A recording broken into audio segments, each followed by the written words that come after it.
Alright, so for this first video, I'm going to be going over how I would assess a patient with suspected lateral epicondylitis.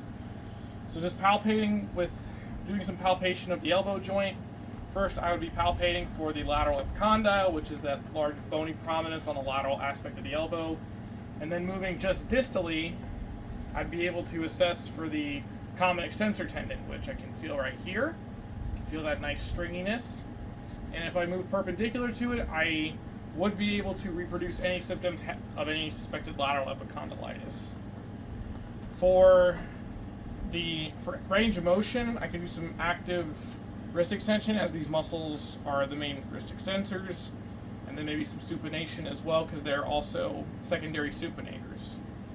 And again, I'd be looking for any sort of symptom reproduction. So go ahead and flick your wrist up, and then turn your palm up. Is there any pain with that? No.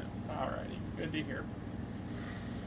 So another way to assess would be with mobilities. So we know that extension of the wrist is an anterior roll and an anterior glide.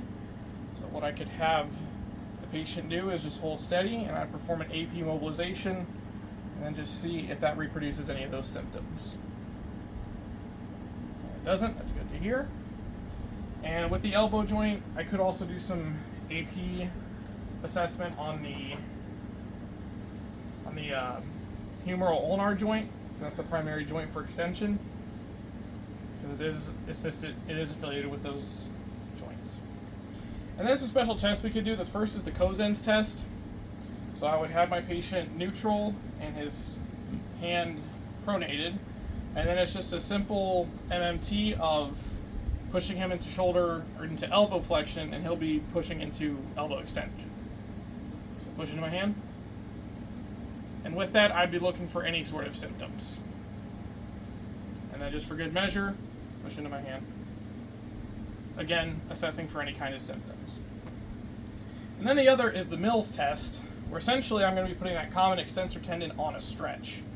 So to do that, I would do elbow extension, wrist flexion, all right, just a little tight, and then pronation with some ulnar deviation. And what I'd be looking for is that symptom reproduction.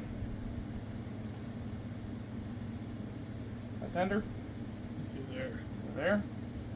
He has some lateral epicondylitis. All right, and that's how I would assess for lateral epicondylitis of a suspected patient.